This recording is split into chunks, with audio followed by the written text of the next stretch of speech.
কথা বলার সময় নিজের অনুভূতি ও চিন্তাভাবনা স্পষ্টভাবে প্রকাশ করা, অন্যের প্রতি শ্রদ্ধাশীল থাকা এবং নতুন কিছু শেখার মানসিকতা বজায় রাখা প্রয়োজন। তো হ্যালো ভিউয়ার্স, আসসালামু আলাইকুম। আমি নীলা আপনাদের সবাইকে ওয়েলকাম করছি নতুন আরেকটা ব্লগ ভিডিওতে। আজকের ব্লগ ভিডিওটাও একই রকম, প্রতিদিনের মতো কিছু কথা, কিছু গল্প আপনাদের সাথে শেয়ার করি। তো কথাগুলো যদি ভালো লাগে শেষ পর্যন্ত সাথে থাকবেন, যদি একটু বেশি ভালো লাগে ছোট্ট একটা লাভ রিয়াক্ট দিয়ে সাথে থাকবেন। তো আজকে যেটা বলছিলাম, ব্যক্তিত্ব বিকাশের জন্য আত্মপ্রতিফলন, ইতিবাচক মনোভাব, কার্যকর যোগাযোগ এবং নিজের শারীরিক ও মানসিক স্বাস্থ্যের যত্ন নেওয়া জরুরি। কথা বলার সময় নিজের অনুভূতি ও চিন্তাভাবনা স্পষ্টভাবে প্রকাশ করা উচিত। অন্যের প্রতি শ্রদ্ধাশীল থাকা এবং নতুন কিছু শেখার মানসিকতা বজায় রাখা প্রয়োজন। ব্যক্তিত্ব বিকাশ আজ আমাদের জীবনের একটি অবিচ্ছেদ্য অঙ্গ হয়ে উঠেছে। আপনি যতই বুদ্ধিমান হন না কেন, আপনার যদি ব্যক্তিত্ব না থাকে তাহলে আপনি আপনার সম্মান আপনি নিজে ধরে রাখতে পারবেন না। ব্যক্তিত্ব বিকাশ মানে আমাদের স্বাবলম্বী হওয়া উচিত, আমাদের স্বনির্ভর হওয়া উচিত এবং এটিকে আত্মবিশ্বাসও বলা হয়।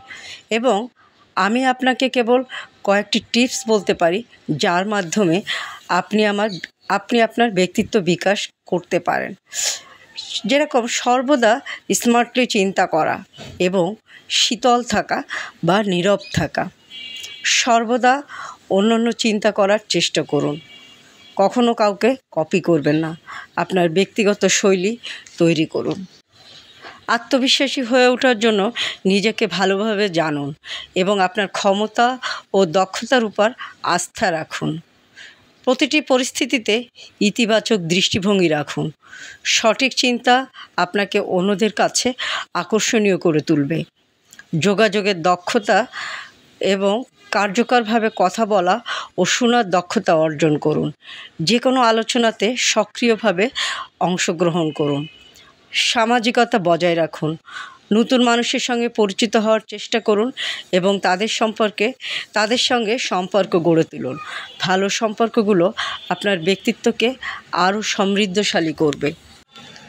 ব্যক্তিত্ব বলতে বোঝায় ব্যক্তিত্ব এক প্রকার লজ্জাশীলতা। যার লজ্জাশীলতা যত বেশি তার বিবেকবোধ তত তীক্ষ্ণ, এবং যার বিবেকবোধ যত তীক্ষ্ণ তার ব্যক্তিত্ব তত বড়। বিবেকবোধ জাগ্রত করার বেশ কয়েকটি শর্ত আছে, আর এই শর্তগুলোর প্রধান হচ্ছে লজ্জাশীলতা।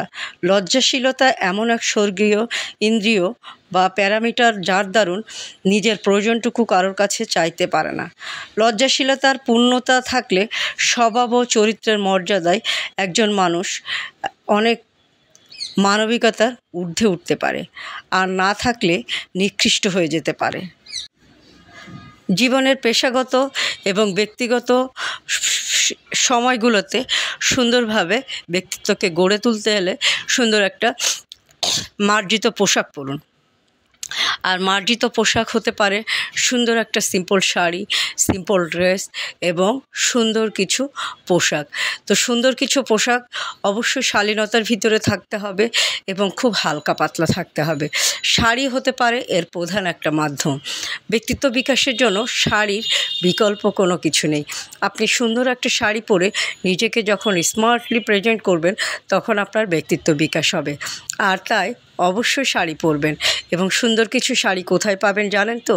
সুন্দর এই শাড়িগুলো পেয়ে যাবেন অদ্রি ফ্যাশন অ্যান্ড লাইফস্টাইলের পেজ বা ইউটিউব চ্যানেল স্বপ্নচূড়াতে। শাড়িগুলো ভালো লাগলে স্ক্রিনশট নিয়ে নাম, ঠিকানা, একটি ফোন নাম্বার সহ পেজে ইনবক্স করে দিলেই হবে। কোনো প্রকার অ্যাডভান্স করতে হবে না, শুধুমাত্র পেজটা ফলো করতে হবে, নাম, ঠিকানা, একটি ফোন নাম্বার দিতে হবে। সুন্দর সুন্দর শাড়ি নিজে পরতে হবে। সময় সুযোগ পেলে সুন্দর একটা শাড়ি কাউকে গিফট করতে হবে। কাউকে গিফটের করার ভিতরেও কিন্তু একটা ব্যক্তিত্বের প্রকাশ পায়, এবং সুন্দর ব্যক্তিত্বের মানুষ কাউকে না কাউকে সুন্দর একটা ব্যক্তিত্ব সম্পন্ন গিফট দিয়ে থাকে। আর এই গিফট হতে পারে সুন্দর একটা শাড়ি। সুন্দর কিছু শাড়ি আপনি পাবেন অদ্রি ফ্যাশন অ্যান্ড লাইফস্টাইলের পেজে। তো বুঝতেই পারছেন আজকের ভিডিওটা শেষের দিকে আজকের কথাগুলো কেমন লাগলো একটা ছোট্ট কমেন্ট করে জানাবেন। নিজের ব্যক্তিত্ব নিজেই ধরে রাখবেন।